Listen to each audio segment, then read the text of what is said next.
Hi, today we're here to talk about the Social Security Fairness Act just passed in January this year. And we brought in a great expert, Tom Clark. Been working with Tom. He's a consultant now with Social Security, but previously worked at the Social Security Administration for over 33 years. He's given over 6,000 speeches. He received the highest honor that Social Security offers, the Commissioner Citation, not once, but twice. Tom, thanks for being here. Yeah, thanks for having me. Glad to be here. All right. Well, I got to tell you that, Social Security, the rules there can be very, very complex, very difficult to understand. And for years, I always, would reach out to you and say, hey, will you come on and talk, to our clients about all the changes that are going on with Social Security? And for years, you'd always tell me, well, Mike, that's going to be about a 2-second conversation because there's really been almost zero changes in over years. My pet saying was, I'll come out and talk about the new changes for the new year. Give me 5 seconds because I'll say there was a 3% cost of living raise and nothing else changed. Okay. Because the program hardly ever changes because people like it the way it is. Right. It's been, been that way, throughout. But now here we are in 2025 and we have, what I would call big significant changes for some, folks. It doesn't affect everyone, but, let's talk about, what has changed with the new Social Security Fairness Act? I know they call it FAIR. So what's changing? Okay, well, there were two laws, and we'll make clear, first of all, these laws only applied to persons who received a pension based on work where they did not pay into Social Security. A lot of the news, they say, well, it affects firefighters, police officers, city employees, things like that. Well, it doesn't affect most of them because around the country, the great majority of local and state government employees have been covered by Social Security. So the laws never affected them.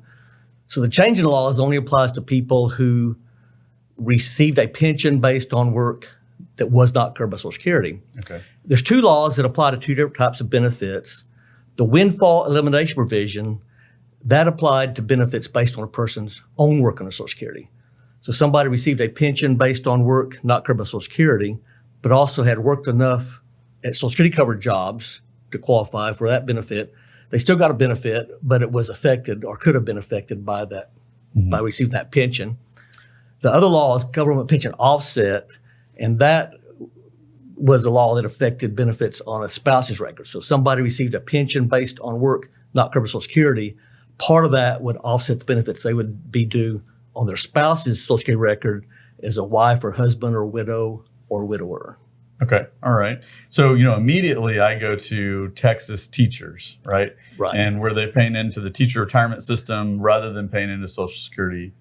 Right. And, there's been, kind of some challenges with our clients, in the planning. They're thinking that they'll be able to receive benefits based on their spouse. And then they find out that there could be a reduction based on that windfall elimination provision. And so we would always I would call it the financial planners are the bearer of bad news. True. Yeah. They kind of work and they get to retirement and they go, what do you mean I can't collect on both of these benefits? Right. But now they can. Yeah, there's no offset any longer on spouse's record, and they no longer have the different computation on the benefits on their own record. Both those laws have been repealed. Okay. And now that's going to be more benefits for those folks from Social Security. Also kind of brings a responsibility because in the past, Social Security was not a big part of most of their retirement plans. Now Social Security is a bigger part of their retirement income, so it kind of brings responsibility to make good decisions now on when to take the benefits, maybe which benefit to take first if they're a widow or widower. Mm-hmm. Yeah, I think you bring up a good point because we've always looked at it as there's an opportunity to optimize what you are able to draw from Social Security as far as like when to start, and then should you draw on your spouse's record, and right. There's ways to optimize it. But now getting that advice is very, very difficult. Not all financial planners are really accustomed to answering Social Security questions, and you go to the Social Security Administration, you don't always. Or I would say they don't have the luxury to really sit there and help you decide what's optimal. They don't. It's not the same as it was in the past. Before any future cutbacks that might happen now, Social Security was already operating at the lowest staff level they've had in over 50 years. So before I started, they're working at less staff they had when I started working for Social Security in 1978. Wow. They got less staff than that. And there's a whole lot more work because there's a bunch of us baby boomers reaching retirement age right now. Mm-hmm. Their workload is a whole lot higher, and they're working at a 50-year low of staffing, and then they're talking about cutting more staff. Yeah. And so really, they're they're production oriented. They've got to process the applications, get people paid now. That's got to be their priority, not necessarily help guiding people on making their best decisions. They simply don't have the time to do that any longer. How many applications do they process? Well, just retirement benefits only. And retirement benefits are the benefits you can receive based on your own work under Social Security. About 15,000 a day applications for that retirement benefits right now. That doesn't count widows, spousal, children's applications, disability applications, the 75,000 Social Security cards they issue every day because it's a really big country, and everything else you do. That doesn't count that. That's just one small sliver of what they do. 15,000 applications every single day. Every day. Wow. And I know they're talking about, cutting back workers, but I just read it. 7,000 workers at Social Security Administration. Yeah, that's what I've read. And maybe 47 offices that they are talking about shutting down. Yeah. So, I don't know. I'm concerned that service is going to get much worse if that does happen. Yeah. I mean, I think the lines will get longer, right? That would be unfortunate. So hopefully the other issue is if they may be losing a lot of their more experienced employees because somebody's eligible to retire right now with all the uncertainty. They may be pulling the plug and leaving and losing that knowledge and that expertise from the experienced employees. Well, so let's walk through that then. So if somebody's watching or listening to this podcast, and they're going, well, does it affect me? And what should I do? What are these optimal strategies? Let's break it down. So windfall elimination provision. Who are the folks that this one most likely impacts? Okay, that would be somebody who most of the time spent most of working life at a job not covered by Social Security, maybe worked for the city of Dallas, but also worked elsewhere, either before or after they worked for the city, say, or during the time they worked for the city. So they've got their 40 credits. Collecting a check and didn't pay into Social Security. That's right. So they're drawing this pension based on work. So once again, just use Dallas, for example. They work for the city of Dallas. It doesn't pay into Social Security, so they're drawing a pension from that. But they worked elsewhere enough to qualify for the benefits. Okay. Before the windfall laws passed, they drew their own benefits. They still drew their own benefits, but it would have been affected. It would have been reduced in most cases because they drew that pension. It would no longer be reduced by the windfall law. So they're going to draw a higher benefit now than they would have before the law was changed. Yeah, and I saw there was like an average of about, maybe up to a $500 increase. Yeah, if somebody was fully affected by windfall, and it would take a couple of hours to totally explain the law. But if somebody's fully affected by the windfall law, then you're talking about around $500 to $600 a month difference. Depending on their year of birth, but around $500 to $600 a month difference. Yeah, some of those calculations are very, very long. It's complicated. I've found. Yeah, it's complicated. So now that they are able to receive those extra benefits, and we're saying that really goes into effect April of 2025. Yeah, supposedly most people are going to receive an underpayment back to January 2024. The law, the windfall is eliminated as of January 2024. So if somebody's already been drawing benefits during that time and was affected by windfall, they will be getting supposedly an underpayment check before the end of March, and then their higher monthly check beginning with the check received in April. Okay, so they'll get a lump sum and then an increased benefit moving forward. Yeah, all right. That's great. And then what about this government pension offset? Who would that impact? Okay, so government pension offset just apply to benefits on their spouse's record. So somebody received a pension based on work not covered by Social Security, then part of that pension offsets the benefits they were due on their spouse's record as a wife or husband or widow or widower. And where with windfall, if they had their 40 credits, they would draw a benefit no matter what. With government pension offset, it could reduce that check down to zero.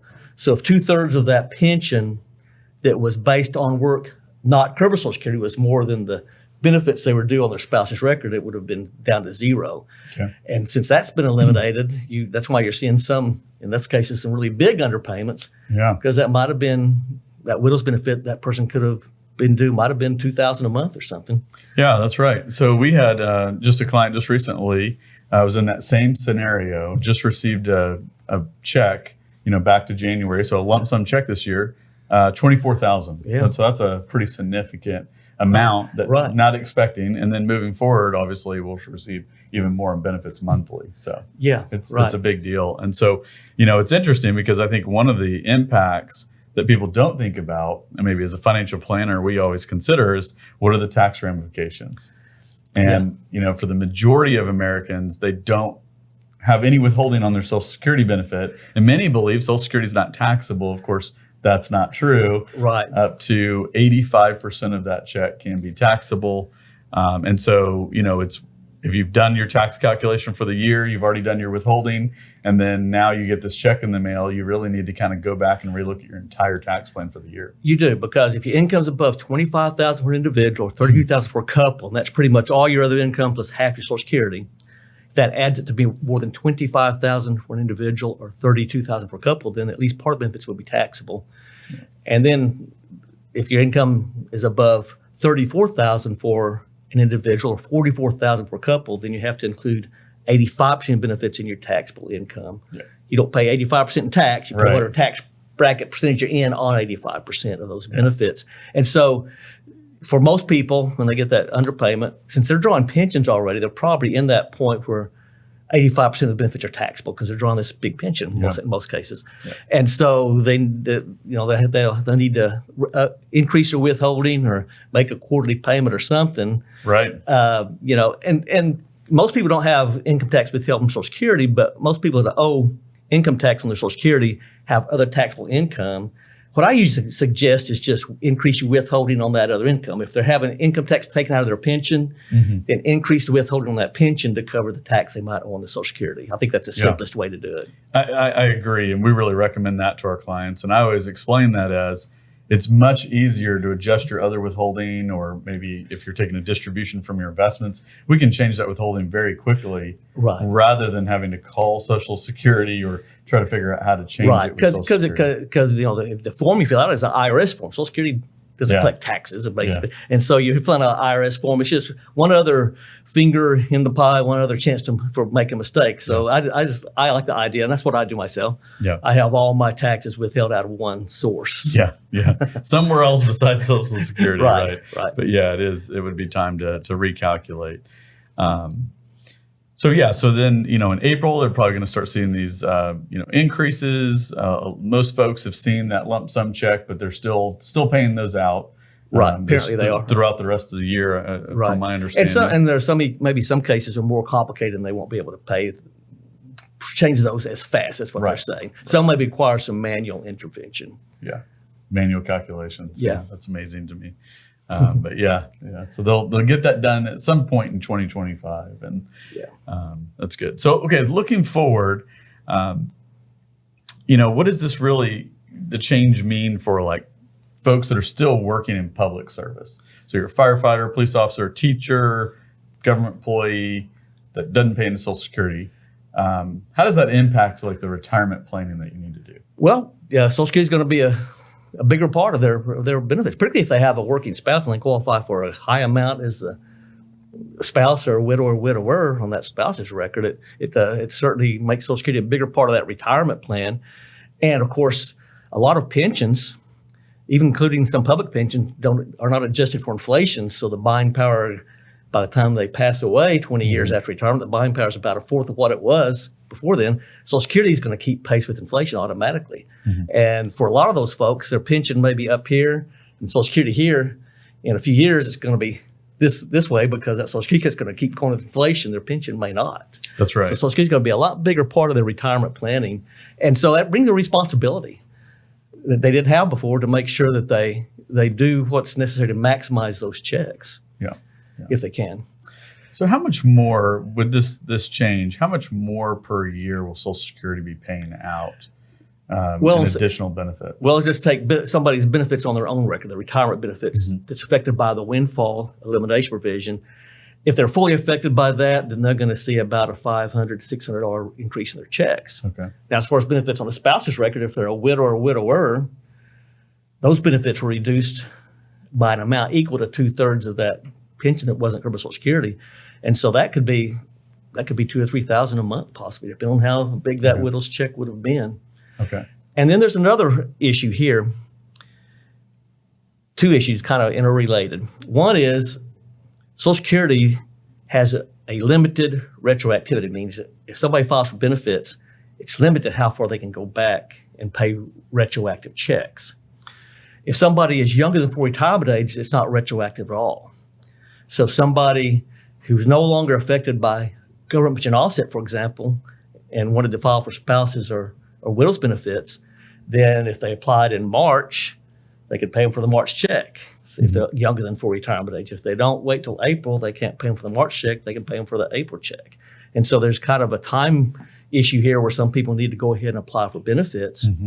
If they're older than full retirement age, they can't pay back more than 6 months from the month they made the application. So once again, you could lose benefits by waiting. And so if somebody didn't file for spousal benefits or widow's benefits because they wouldn't be doing any checks at all because of the offset law, well, now there's a time frame. They may lose benefits by waiting another month to file. On the other hand, though, they want to make the right decision, and this only applies to widows or widowers. Widows and widowers have an option that does not apply if somebody's spouse is living. Widows and widowers can take one benefit, their own retirement benefits or the widow's, and not file for the other one, let it keep growing and switch to it later. For example, let's say we have a widow and she's worked herself, but her deceased husband made more money. So the widow's benefits are higher than her own retirement benefits. She can take her, they say she retires when she's 62. At that point, she'd have the option of taking her own lower benefit, reduced for each month she's younger than full retirement age, receive that until she reaches full retirement age, and then switch over to unreduced widow's benefits for the rest of her life. Or vice versa, if her own was higher, she could take the widow's first, and then let her own keep growing, and her own keep growing if she waited till 70 in this case. And so while I'm saying there's an urgency for somebody to file so they don't lose benefits, if they're a widow or widower, before they decide which benefit to file for first, they might want to check that out. And I'm just afraid with everything going on that the Social Security employees aren't going to be as able to talk to those people and help them see which benefit to file first now with their overwork situation they're in. Yeah, it's really important. It's timing and it's which benefit are you applying for. All of those decisions, and you might be just sitting down and they're just trying to process it as fast as they can. It's exactly that. Like I said, they're production oriented because they've got to get people paid now. Yeah, that's interesting. Well, yeah, so if you're looking to apply for Social Security benefits, you got to reach out to certified financial plan that understands the Social Security benefits, can help you reach out to a Social Security consultant and get great advice, because you can't really rely on just whoever you're going to meet with at the Social Security Administration to give you the optimal strategy. And in general, I think people take the benefit too early. I don't think they realize how long they're likely to live and how important it is to maximize that check. That's not always the case. But also, I always stress that a person can't make that decision in isolation of their other financial circumstances. Absolutely. Sometimes it's best for people to take a reduced benefit, but it depends on their other circumstances. That's why they need to talk to a planner, financial planner, who can help put it together with everything else they've got to see which is the best situation. Yeah, that's right. Because you're making all the trade-offs. Should I take more from my investment? Should I convert to a Roth? Should I have a Roth? Should I, when should I tap each asset, and what's the most tax efficient? But then also, like you mentioned, Social Security has a cost of living adjustment. So if we can defer that longer, potentially on the back end of retirement, maybe when you need that additional income, when you're not able to care for yourself, that can actually be funds used for long-term care. Right. And what a big factor people miss, I think, is that it's compound interest on those cost of living raises. Yeah. So if somebody waited till 70 to take the retirement benefits, because they did that, they're drawing $1,000 more a month than if they'd taken it, say, at full retirement age. So they're drawing $1,000 a month. Well, a 3% cost of living raise on a $1,000 higher check is more dollars than the 3% on that lower check. And then the next 3% raise is on top of that. And by the time they pass away, say at age 88, 89, that $1,000 difference is like $1,800 difference, just counting 3% cost of living raises every year. And so, I think the danger for most people these days, as far as the secure retirement, is not dying too soon, that they don't get the money back if they wait till benefits. The danger for most people is living too long and outliving their savings. Well, if they had this higher check coming in, maybe they wouldn't outlive their savings. That's right. Or if they did spend all their savings, it'd be nice to have a $4,000 check coming in instead of a $3,000 check coming in. Yeah, and what we found is, it's interesting, because when we start doing retirement planning, almost all retirees tell me the same thing. I'm going to spend all this money and I'm going to enjoy it. And, the kids are on their own. And then what happens into their 70s, somewhere around mid 70s, it becomes all about the grandkids. I want to preserve my assets. I want to, give these assets to the next generation. They're really going to need it for retirement. And so the perspective changes. And maximizing Social Security strategy is one way that you can keep more assets and really pass it down to the next generation. Right. And also, if somebody wants to buy life insurance in their 60s, they're going to find it very, very expensive. And what I tell people all the time, if you're the higher Social Security earner of the couple, your check's higher, the cheapest life insurance you can buy, say for this husband for his wife, is to delay his Social Security up to age 70, because that higher check he's got, if he passes away first, will go to the widow. And that's quite often. I developed a Social Security calculator for a big insurance company, and they let me use it. They own it, but they let me use it. And one thing this calculator does, it shows how much total benefits a couple will receive based on average lifespan if they make different decisions about when to take the benefits. Quite often, the difference between taking the benefits, say at 62 or for retirement age, by waiting for retirement age, they will receive more than $100,000 more from Social Security lifetimes by waiting. That's in today's dollars. It's a big dollar. So it could be a very significant difference. Right. And so then if you think about not spending $100,000 of your retirement money and compounding that at a growth rate, absolutely, in an investment, it's a significant amount of wealth that you're transferring to the next generation. Absolutely. It makes a huge difference. Yeah. So I know most people are hearing, these checks are higher. I read something that's going to be, somewhere around, $8 billion a year, total benefits. I think it affects about 3 million people with these changes. So $8 billion in additional benefits sounds like a great thing if you're a teacher or a police officer and you're getting these additional checks. But the rest of us are going, that Social Security trust fund, I keep reading that it was already in trouble. Now we're paying more benefits. How worried should we be about that? Well, I'm not worried at all as far as benefits being in the future. One thing that concerns me a little bit is back in 1983, Congress and the president looked at the future Social Security concerning us baby boomers, because there's a big bulge of population right there, right? And way back in 83, when baby boomers were pretty young, they started making plans for our retirement. And they passed a series of laws to bring in a whole lot of extra money into the trust funds, which resulted in almost a $3 trillion surplus that we're drawing down there. They did a good job, because back in the late 80s, the trust funds were taking in $27 million more an hour than they were spending. And this resulted in this almost $3 trillion surplus, which we're drawing down as baby boomers, as the intent of it. And back when they had all this extra money coming in, there's never danger that they'd use the money for anything but Social Security. That'd be political suicide. The danger is they'd do something popular with Social Security to use that money. That money was needed in the future. And so the House and the Senate, both political parties made an agreement among themselves, an informal agreement they wouldn't do anything to cost the trust funds any money without making that money up elsewhere. And they stuck to that all the way until December, when they actually made a change that cost the trust fund some money. I'm a little bit concerned that they've kind of broken that agreement there. Okay. On the other hand, Social Security cannot go away, and I don't think it can ever be cut either, for a whole lot of reasons. But people think if Social Security went away, it would just affect the people drawing Social Security checks. It would affect almost everybody who gets a paycheck, because Social Security is the largest source of income everywhere. Here in Texas, Social Security pays $7.5 billion a month in benefits. $7.5 billion a month just in Texas. And almost every penny of that gets spent each month. Mm-hmm. Because if you're 80 years old, you're no longer saving for retirement. Because you're spending that check. It's coming next month and next month. Well, if a dollar turns over 7 times in the economy, how many paychecks does $7.5 billion a month turn into? Yeah. So I used to tell people back when we got paper checks, I wish that Social Security portion of it was a different color, so everybody realized how much they depend on Social Security money getting spent just to get a paycheck. Yeah. Because if you work in the airline industry, go take a flight and look around and see who's sitting on that flight with you. It's over half the people on there almost always are drawing Social Security.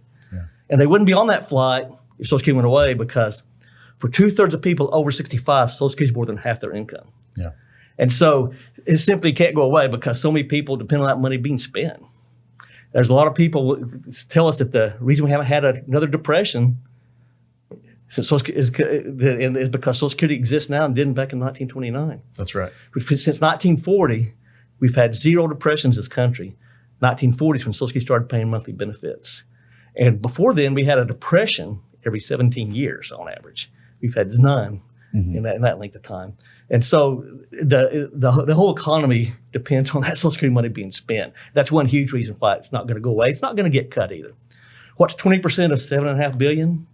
$1.5 billion a month? Mm-hmm. That's still a whole lot of jobs would be lost if they cut Social Security benefits by 20%. So for just from the fact that it's doing away with it or cutting it is so catastrophic, that's why it's not going to happen. Yeah. So not to worry about it. No, that's the message. I'm not worried at all about going away. And a lot of people tell me these days, I'm going to take my benefit at 62, even though I know I shouldn't, because I'm afraid it's going to go away. That's not a good reason to take the benefits early. There may be reasons, but that's not the reason. That's not the reason. Okay. Well, very good. This is great information. And so with all of this change and now being, a Social Security consultant for years after leaving Social Security Administration, are you busy now? Yeah, I'm as busy as I want to be. I could be busier, but I don't want to. I kind of like it. Yeah, I'm working today. Friday, I'm retired because I don't have any seminars or anything, but I'm working today. So it's kind of nice being semi-retired. Yeah. I could be a lot busier, but I'm fine. I'm good.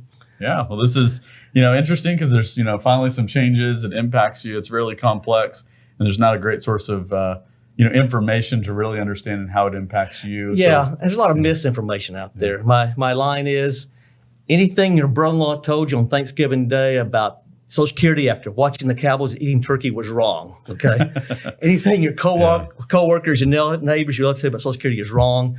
I've been working in this area over 40 years. I haven't found an exception to that yet. So much misinformation out there. And the laws are so complicated that even when, say, the press tries to cover it responsibly, they still make mistakes because it's very complicated. It is. It's extremely complicated. You saw it when you worked on, the calculator. I've looked at some of those calculations, and it is unbelievable. Yeah. For example, before Windfall is done away with, I did a lot of personal consultations figuring people's benefit under the Windfall provision. That requires up to 44 separate calculations to come up with that benefit. So very complicated. Yeah. Well, thanks for setting the record straight with this. And if you are looking at understanding more, about this or just your overall Social Security, filing strategy, we can help you at North Texas Wealth Management. We've been doing this for a very long time, been around since 1968. We're familiar with how to integrate Social Security strategies with investments and all of the other decisions that you need to make. So give us a call or visit our website, ntxwealth.com. Thanks for tuning in.